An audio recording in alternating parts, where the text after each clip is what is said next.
Now here in Lviv, the city is enveloped in gloom tonight, as you can see, with almost all the lights turned out in case of an attack. And we too are using much dimmer lights.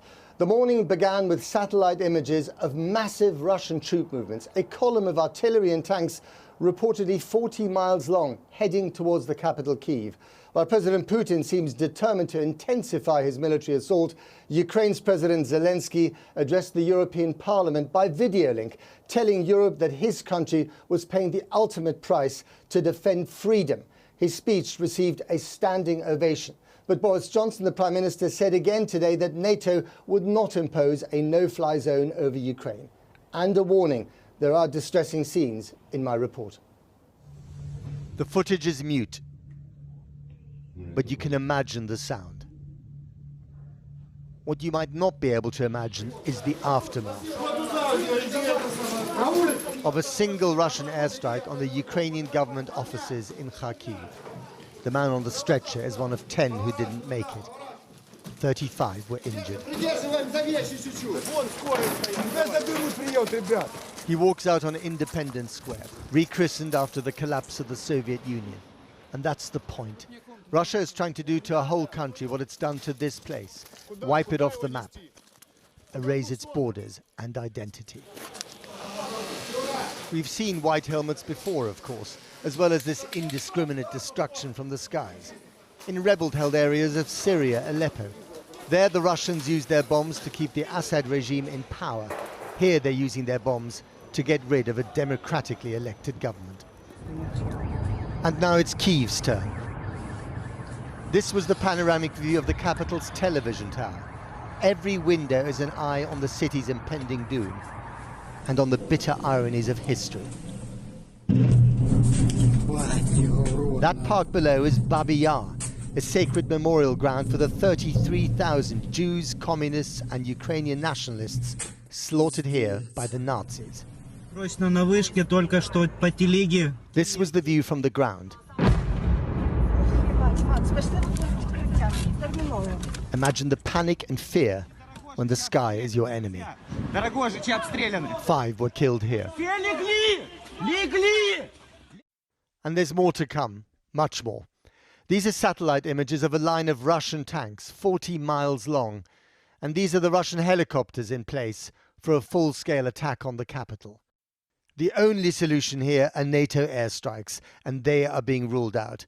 But as Boris Johnson discovered today, that doesn't diminish the outrage. Because NATO is afraid of World War III, but it is already started. And these are Ukrainian children who are there taking the hit. You're talking about more sanctions, Prime Minister, but Roman Abramovich is not sanctioned. He's in London. His children are not in the bombardments. His children are there in London. Putin's children are in Netherlands, in Germany, in mansions. Where are all these mansions seized? I don't see that. I see that my family members, that my team members are saying that we are crying. We don't know where to run. This is what is happening, Prime Minister.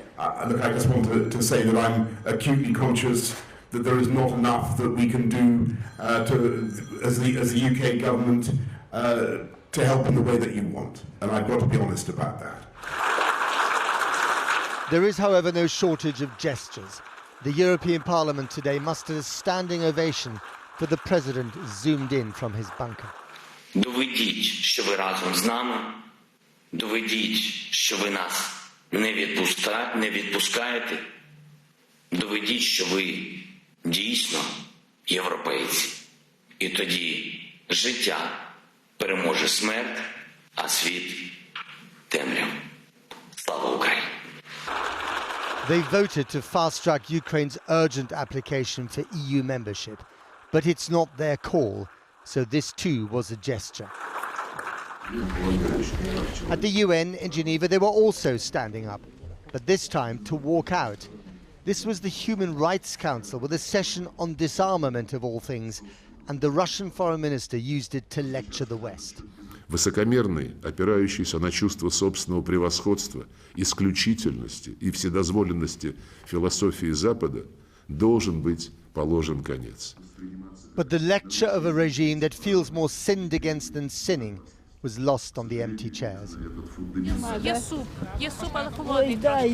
Talk of geopolitics and the clash of civilizations is probably lost on these babushki trying to secure lunch at the train station turned refugee camp in Lviv. Or the children momentarily distracted by something sweet. Or on Linel, who's been living on this bench for 4 days after fleeing her home, but still insists on putting on makeup. Or on this group of Indian students from Gujarat who've been studying here for 4 years and call this place home. No one here wants to leave, but they're all desperate to get out, to flee the coming storm. They are all citizens of somewhere, trapped in a nightmare from a bygone era. And then there's Dmitry, the IT guy who's just dropped off his diabetic mother on her way to Poland and is now returning to get a gun and fight the war. He may not know how to shoot, but he has a secret weapon. It's called hatred.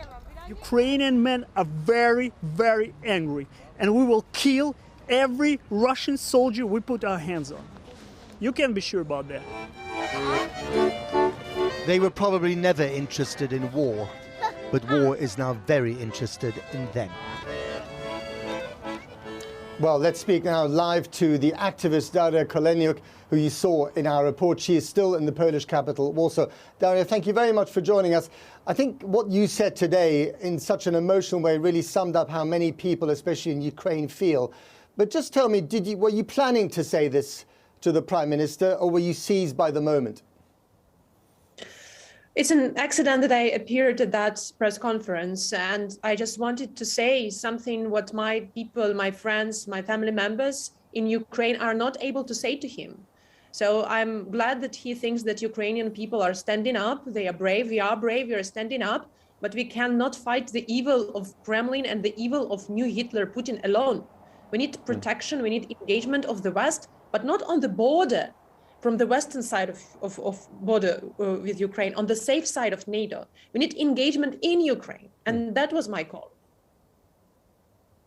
And you also spoke very emotionally, of course, about the fact that there are still mansions owned by Russians in, the posh parts of London. There are still the oligarchs' kids going to private schools. Putin's kids live in the Netherlands.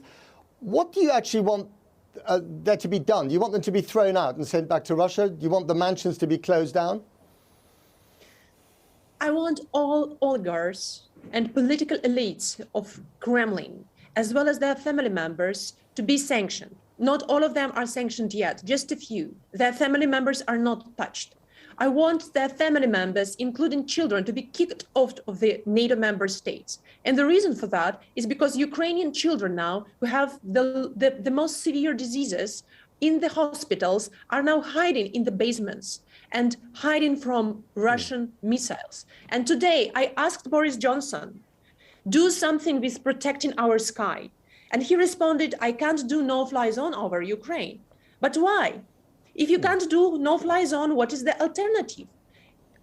NATO has the air defense system, which can hit Russian missiles.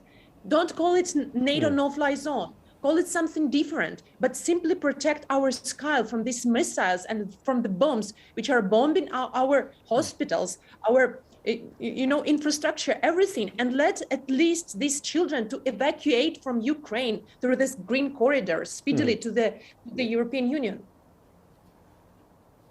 But the reason why they probably won't impose the no-fly zone is that this would bring about a direct confrontation between NATO and Russia. And that's the problem here, that I think leaders in the West and indeed the publics that elected them are not ready to take that risk, however awful that sounds.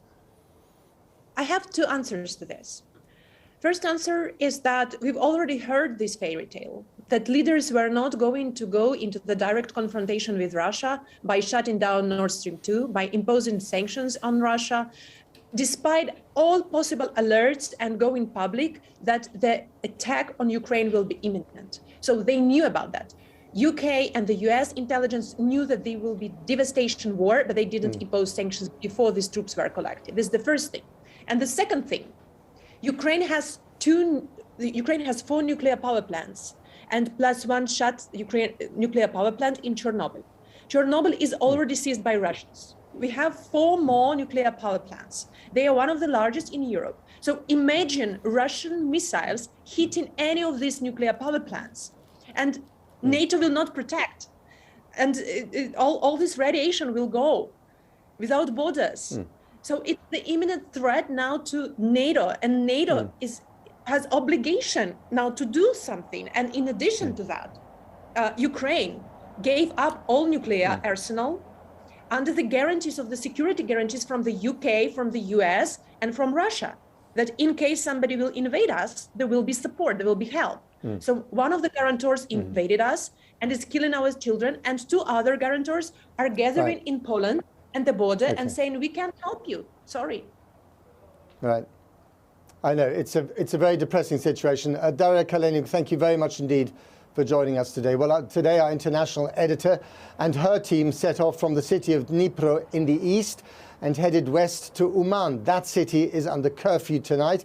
And Lindsay Hilsum joins us now from the basement of her hotel, which is the only place that she can broadcast from safely. Lindsay. Matt, as you can see, I'm in an underground car park. There's some rather nice Soviet-era classic cars behind me. Now, Uman, this town, is under complete blackout, and that's why we're here, because the authorities said to us, you know, you can't put your lights up. This town was attacked on the first night. It was a military target, but 1 person was killed. And it has been attacked again, I think, yesterday. Again, a military target. It's an interesting place. It's a center for Jewish pilgrimages, and there are many Israeli citizens here who will be trying to evacuate now. Now, in the hotel, I've just got chatting to a lot of people. Look, they're coming from all over, trying to get out of the country. I talked to a family of young women from Kyiv. The little girl, her school had been hit by a bomb. One of the girls had already got to Slovakia. The others, well, I said, well, where are you going? They said, well, we don't really know. We'll wake up tomorrow and try and work it out.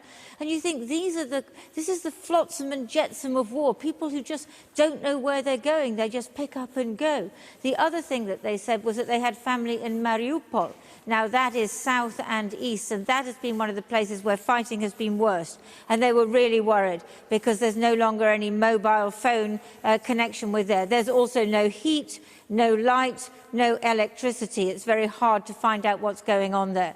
We also met people from Zaporizhia, somewhere where we were a couple of days ago. Apparently the bombing there was very intense last night. And I met a young man who told me that he and other people who worked in the engineering works where he did, which was hit last night, 12 cars of them came out today. I asked him where he would go, and he said he was going to try and go to Dusseldorf in Germany. Now, this was really interesting because he said that his wife, and therefore his son, were Jewish.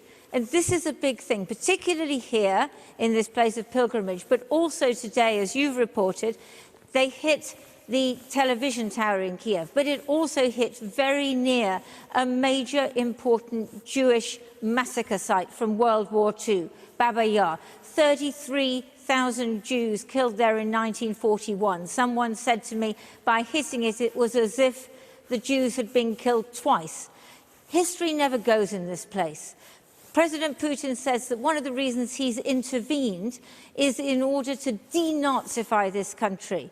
What nonsense. The president is Jewish. This is a place where Jews do feel safe. And this is the strangeness of history, Matt. That young man, I said, where would he and his wife, Jewish, feel safe now? And he said, well, Germany is the best place for us.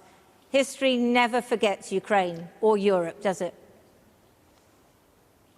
Lindsay Hilsum, stay safe, stay underground. Thanks very much indeed. Now, Alexander Danylyuk was Ukraine's finance minister and served as its national security chief in 2019. I interviewed him a short time ago, and I started by asking him about the ability of Ukrainian forces to confront what appears to be a second wave of Russian attacks. In terms of the capabilities, obviously you can be never perfectly prepared, but we are where we are, but we are in pretty good shape. There is a quite strong military presence within the city, including territorial, top up with territorial defense. Well, that would offer Kremlin a very strong resistance that they actually never expected to get. Whenever they go any city, they attack in Ukraine, they actually meet a very strong resistance. The same resistance will be in Kyiv, but Kyiv is much larger. There is more military and territorial defense personnel there. People are very committed, so it will not be an easy target for Russians. Right, but despite your commitment and resilience, there's not an awful lot that Ukrainian forces on the ground can do about Russian air power, is there? Well, the air power is a big threat. Obviously, anti-aircraft defense system is working and it's shooting planes, helicopters, but obviously that continuous airstrikes continue to be a big threat. That's why the president is asking to introduce to close the airspace, right? No-fly zone.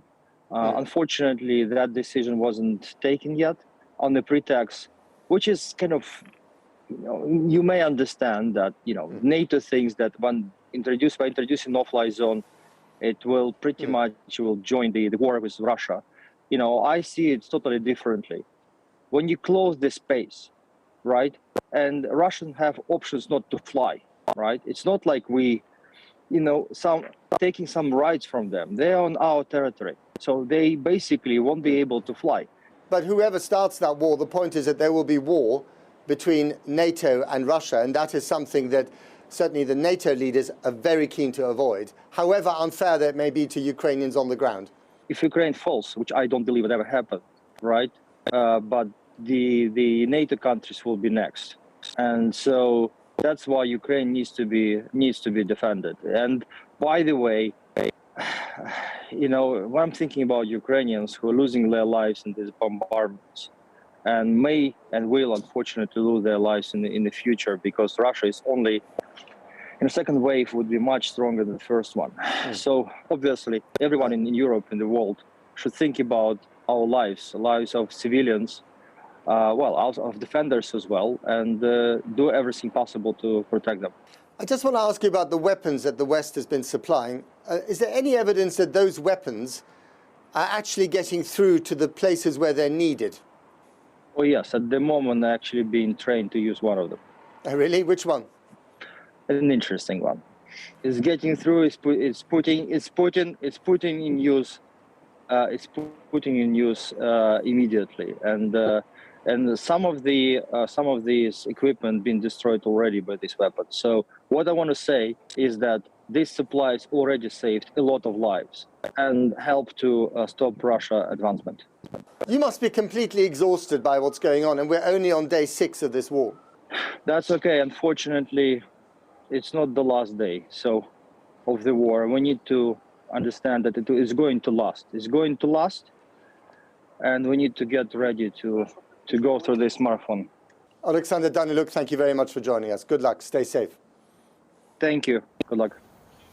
Now, many claim that the Russian invasion is not going to plan, but few know what exactly that plan is supposed to be. The Russian military has been making progress from the south, but on the north and eastern fronts, the fighting is grindingly attritional and has seen the use by Russia of more indiscriminatory munitions like heavy artillery and multiple launch rockets and cluster bombs.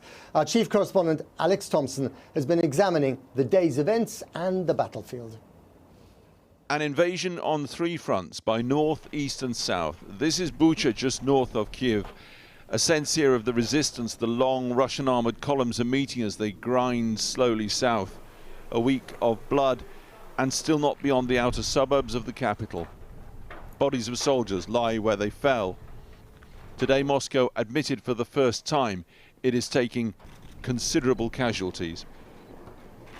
Хай живе Україна, Україна переможе, Путіну гаплик.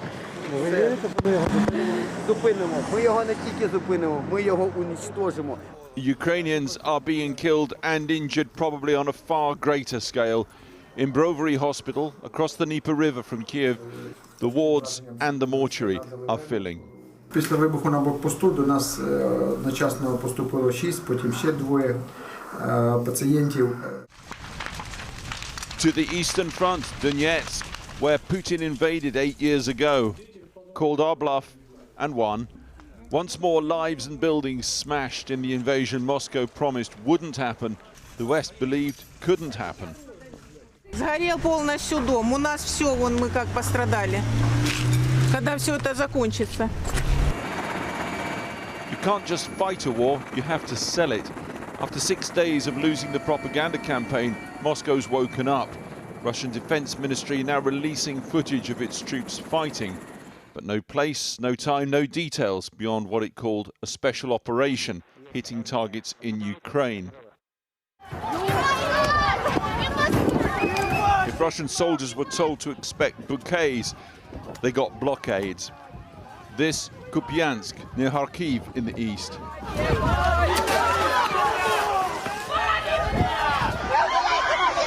Down on the southern coast, Melitopol. Russia's taken the town, but holding it, controlling it.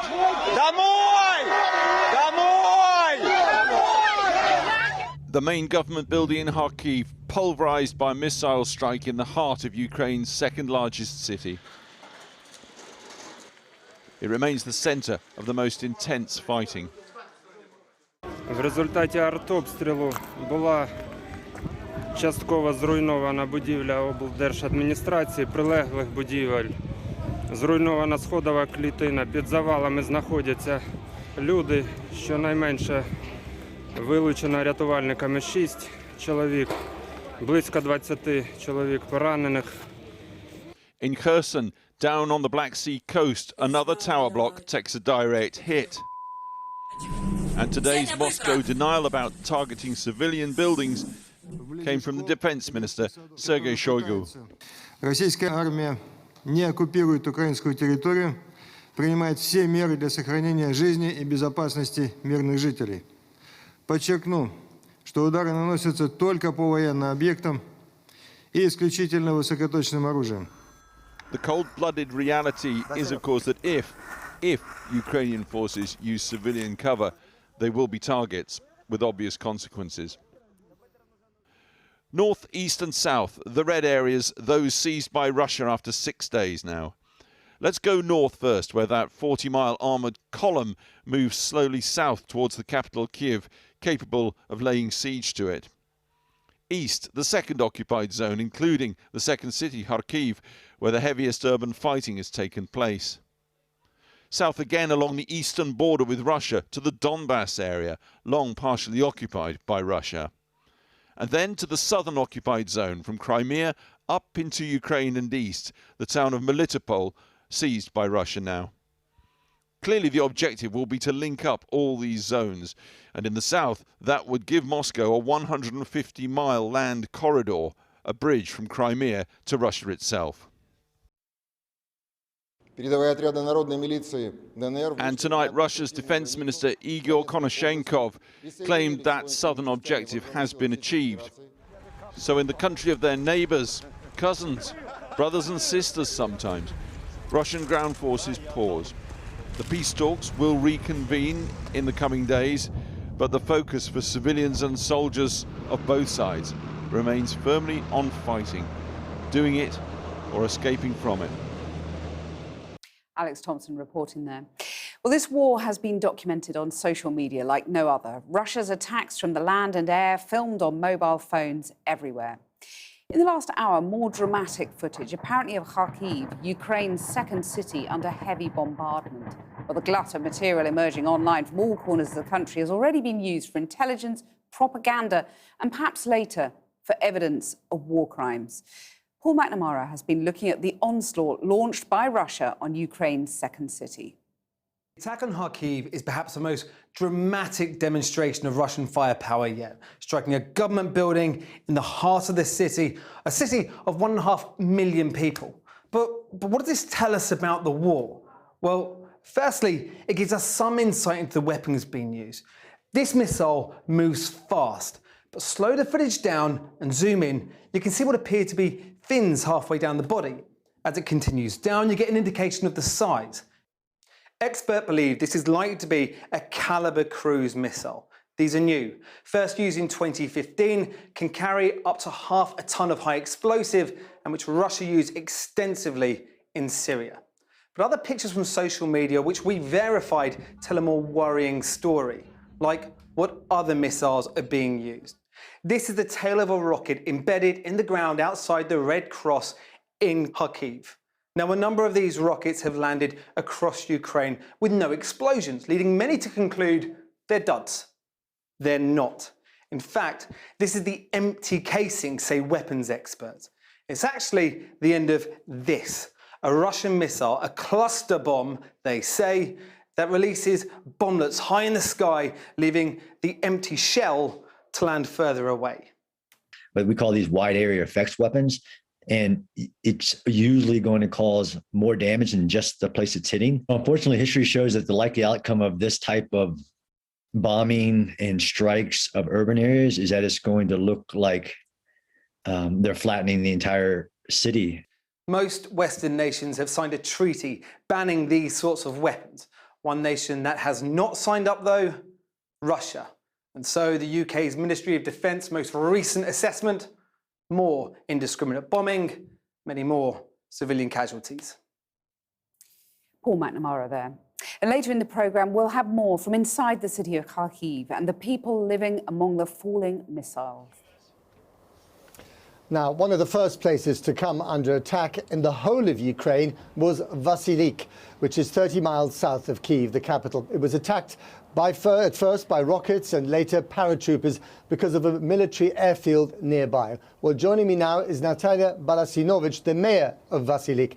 I hope I've pronounced the name of your town correctly, Mayor. I'm sorry if I didn't. But tell me about the situation today, because you're very close to Kyiv and there's been a lot of fighting reported nearby. Good evening.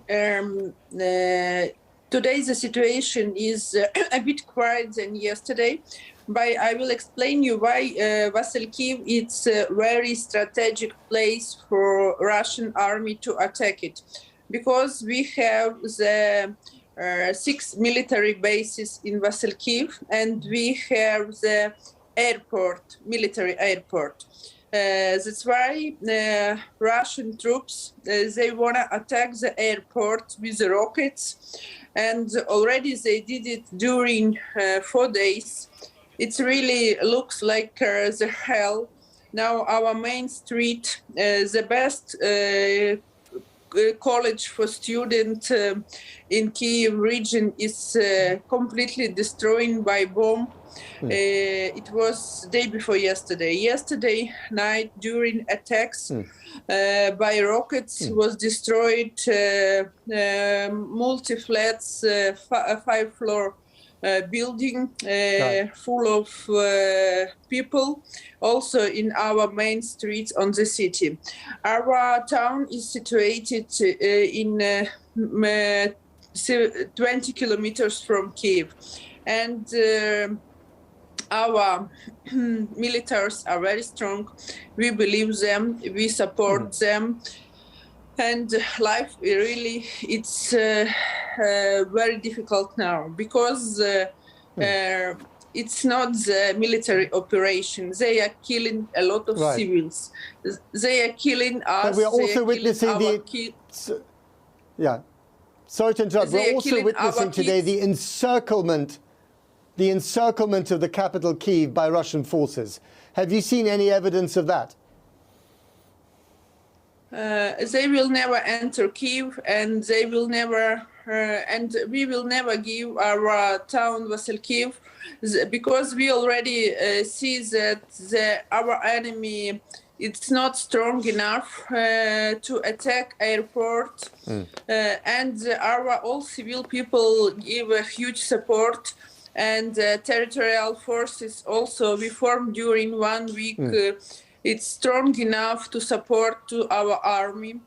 It's I think that the enemy have to find another way to go to Kyiv, but not Vasilik. But I'm sure Kyiv and Vasilik and all other Ukrainian towns and cities will be always under yellow-blue flag, and there is no way. We don't want Russia.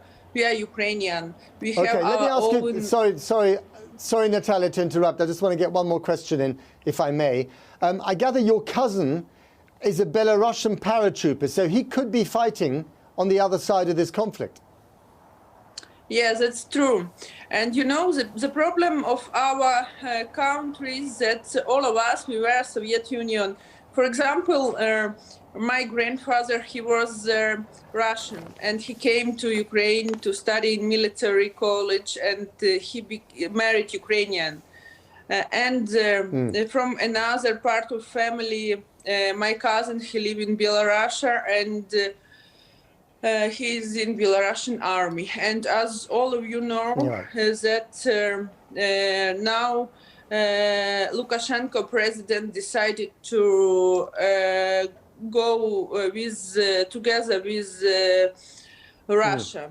So really all of us are shocked how it's one family, all the childhood we spent together, and they will attack us. So we call all mothers, don't let your sons to go to kill us. Natalia, okay, that's a very emotional note to end on. Thank you very much indeed for your interview. Natalia Basalinovich, the mayor of Kyiv. I think I got that right. Yes, thank you so much indeed, and best of luck to you. And please stay safe.